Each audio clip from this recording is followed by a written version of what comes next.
Maka yang pertama, fa awwalu ma yu'maru bihi, maka yang pertama kali diperintahkan baginya, semua ya, semua orang yang baca Quran ini, yang diperintahkan pertama adalah al-ikhlasu fi qiraatihi. Dia harus ikhlas dalam membacanya. Nah, jadi baca Quran itu harus ikhlas. Makanya para ulama itu menganjurkan kalau kita lagi baca Quran terus timbul rasa jenuh. Namanya manusia, kadang-kadang jenuh. Maka pada saat itu tidak dianjurkan untuk meneruskan bacaannya. Justru ia dianjurkan berhenti dari membaca Quran itu.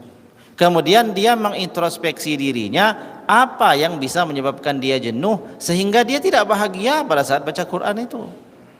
Bosan mungkin atau terlalu lelah. Ketika orang terlalu lelah dia baca, kalau orang bahasa kita enggak mood.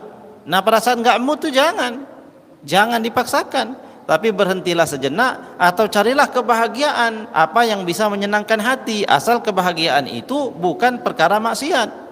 Sehingga telah datang perasaan bahagia di dalam hati kita itu, maka insya Allah nanti pada saat kita baca Quran, kita pun akan merasa gembira dan senang.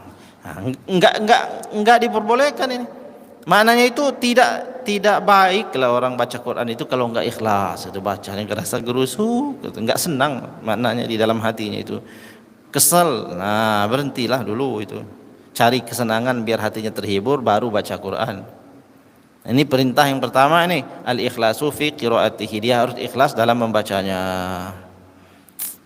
Tapi jangan dijadikan alasan juga, waduh Pak saya ini enggak ikhlas-ikhlas, akhirnya sebulan enggak baca.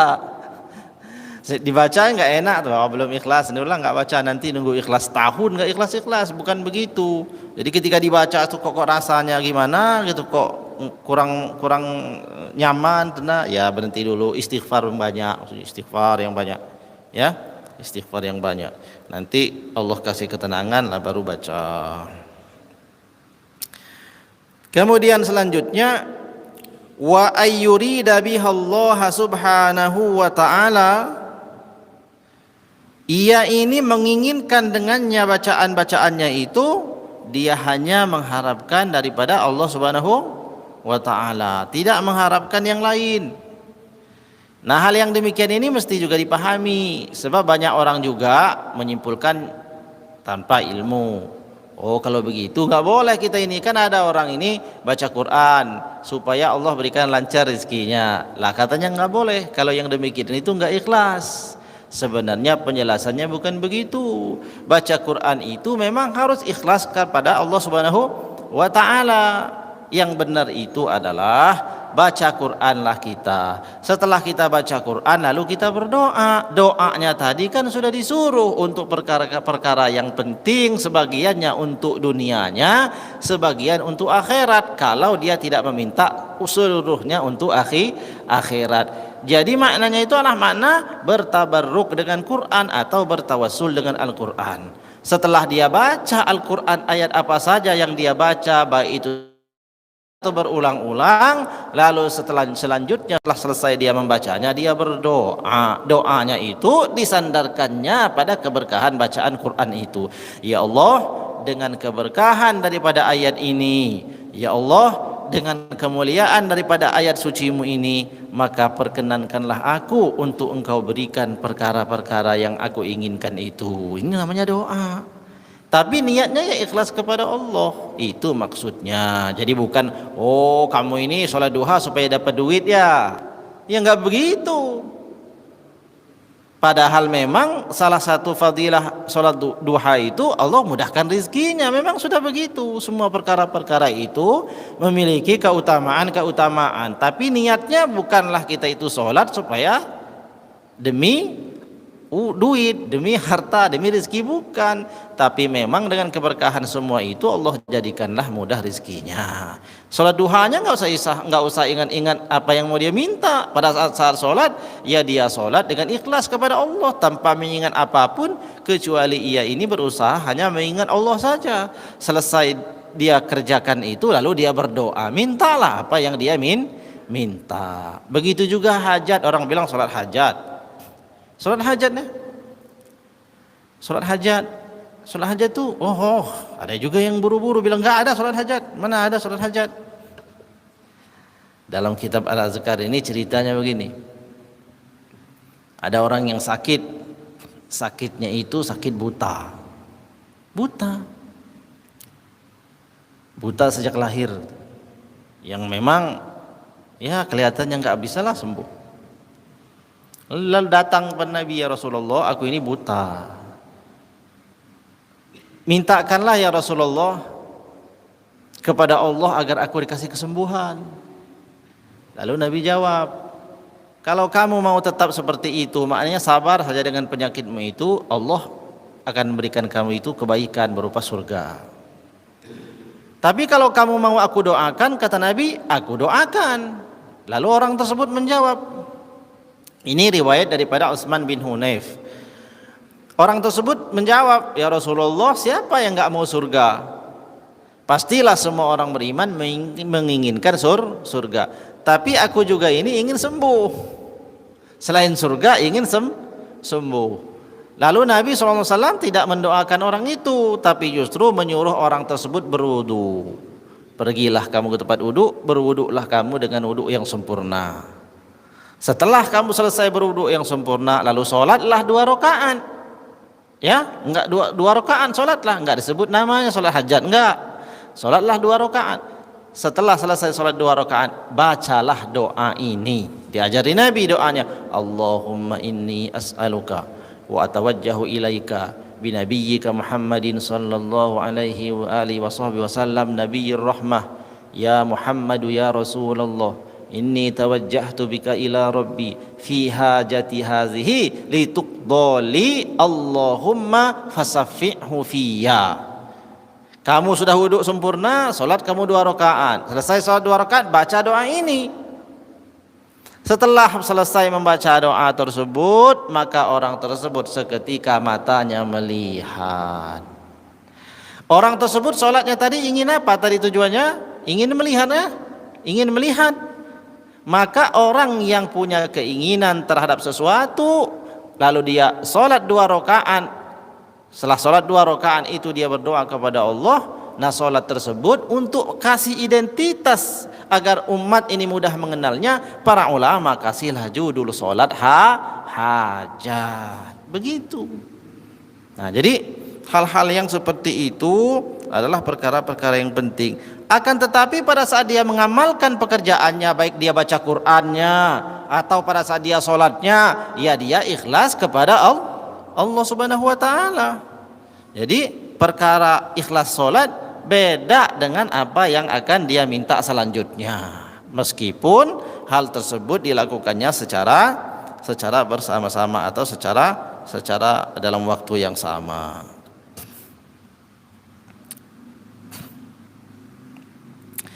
Kemudian wa alla yaqsida biha tawassulan ila syai'in siwa zalik. Lalu ia tidak menjadikannya apa di dalam bacaannya itu selain daripada ridhonya Allah Subhanahu wa taala. Wa ayyata'addaba ma'al Qur'an, dan ia ini beradab dengan Al-Qur'an. Wa yastahdhiru fi zihnihi annahu yunaji Allah Subhanahu wa taala wa yatlu kitabahu. Kemudian apa lagi ini? Wa yastahdhir itu artinya mengkhusukkan hati. Jadi dia ini mengkhusukkan hatinya. Dan dia ini benar-benar memohon kepada Allah Subhanahu wa taala, keridhaan Allah Subhanahu wa taala di dalam ia membaca Al-Qur'an itu. Maka baca Quran itu khusyuk. Betul-betul khusyuk. Kalaulah ia paham artinya, mudah dia akan khusyuk itu. Tapi kalau dia enggak paham artinya, berusahalah untuk khusyuk. Sebab Al-Qur'an ini kalau ditakzimi, maka mengerti atau tidak mengerti, cahaya daripada Al-Quran itu akan mengalir pada hatinya dan menyebabkan hatinya itu menjadi bersih, dan Allah akan memberikan petunjuk kepada hatinya itu terhadap perkara-perkara yang baik. Fayaqra'u ala haliman yarallaha ta'ala fa innahu illam yarahu fa innallaha ta'ala yarahu. Maka ia membaca dalam keadaan seolah-olah ia itu melihat Allah Subhanahu wa taala. Maknanya itu betul-betul dia hadirkan Allah itu di dalam hatinya, dia ingat terus Allah Subhanahu wa taala pada saat dia membaca Quran dari awal sampai akhirnya dia tidak memikirkan selain daripada Allah Subhanahu wa taala. Fa innahu illam yarahu, maka sesungguhnya ia itu tidak melihat Allah. Pada hakikatnya dia tidak bisa melihat Allah Subhanahu wa taala.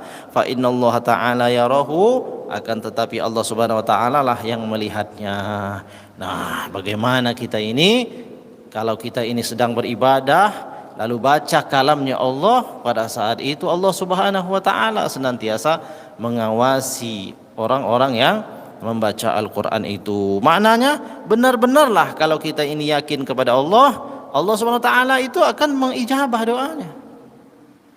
Jadi sejauh mana perasaan kita ini, kekhusyuan kita ini benar-benar meyakini Allah Subhanahu wa taala itu adalah zat yang Maha mengetahui apa yang tampak dan apa yang tidak tampak. Bahkan bagi orang-orang soleh itu, sebelum ia meminta sesuatu kepada Allah Subhanahu wa taala itu, Allah sudah mengijabahnya sebelum lafaz-lafaz doa itu dikeluarkannya melalui lisannya. Jadi jangan khawatir, kalaulah kita sibuk baca Quran sampai-sampai enggak sempat berdoa, Allah akan berikan apa yang dia mau, sebab Allah Subhanahu wa taala mengetahui apa yang ada di dalam hati manusia. Jadi kita ingat ini sebagai penutup tentang dipindahkannya kiblat kaum muslimin dari Masjidil Aqsa di Palestina ke Mekah Al-Mukarramah, itu ke Ka'bah Al-Musharrafah. Itu kan harapan Nabi itu, tapi belum sempat terucap. Nabi salat menghadap ke Baitul Maqdis, Masjidil Aqsa. Ya. Tapi ada di dalam hati Nabi ini keinginan supaya kiblatnya umat Islam ini tidak sama dengan kiblatnya orang-orang Yahudi, Nasrani yang menghadap kepada Baitul Maqdis, Yerusalem itu. Awalnya dulu waktu orang Islam ini sholat, ya sama menghadap kepada Baitul Maqdis di Palestina. Nabi ingin beda, dikembalikanlah kiblatnya itu kepada kiblatnya Sayyidina Nabi Ibrahim alaihissalam, kemudian Nabi Ismail, ingin dikembalikan seperti itu, tapi belum terucap gitu. Karena Nabi ini beradab kepada Allah, Nabi enggak mau melakukan sesuatu yang bukan ridha Allah. Maknanya Nabi ini takut kalau Allah tidak menghendaki hal yang seperti itu, maka Nabi enggak minta. Tapi di hati Nabi itu ada terbesit perasaan itu. Lalu pada bulan Sa'ban, ya, pada bulan Sa'ban terjadi ketika Nabi sedang sholat asar menghadap ke Baitul Maqdis. Kemudian Allah turunkan perintah firman-Nya untuk memalingkan wajah ke arah mana? Masjidil Haram. Jadi dari mana saja kamu berada, maka palingkanlah wajahmu ke arah Masjidil Haram. Nabi belum belum ucapkan doanya, karena hati Nabi bersih, nyambung kepada Allah Subhanahu wa taala. Allah tahu dan Maha tahu, dan Allah kabulkan keharapan Nabi itu sebelum Nabi berucap. Maka sedang sholat, pertengahan sholat asar, para sahabat dan Nabi ini berpaling. Di tengah-tengah sholat, belum selesai sholatnya, turun ayat, langsung dilaksanakan. Nabi langsung menghadap kepada Ka'bah Al-Musharrafah di Makkah Al-Mukarramah. Pada saat itulah kemudian, sejak saat itu Ka'bah itu menjadi kiblatnya umat Islam yang sebelumnya kurang lebih hampir 2 tahun, 2 tahun kurang, kaum muslimin ini kalau sholat menghadap kepada Masjidil Aqsa. Nah, demikian itu adalah perkara-perkara contoh di mana Allah Subhanahu wa taala ini mengetahui yang tampak dan yang tersembunyi. Allah mengetahui yang zahir dan yang batin. Allah itu mengetahui yang terucap dan yang tidak terucap. Maka prasangka baik dilatih. Kenapa? Karena Allah Subhanahu wa taala pun mengetahui apa yang menjadi prasangka kita. Wallahu a'lam bishawab. Semoga bermanfaat kajian kita pada pagi hari ini. Masih melanjutkan pada adab terhadap Quran. Jadi yang baca Quran ikhlas kepada Allah. Setelah selesai baca Quran, berdoalah dengan doa-doa yang baik urusan dunia atau akhirat. Insyaallah menurut riwayat Imam Ad-Darimi, pada saat orang itu membaca doa, lalu pada saat itulah diaminkan oleh 4.000 malaikat, yang insya Allah doanya malaikat itu adalah doa yang makbul. Mudah-mudahan manfaat. Mohon maaf atas segala kesalahan dan kekeliruan.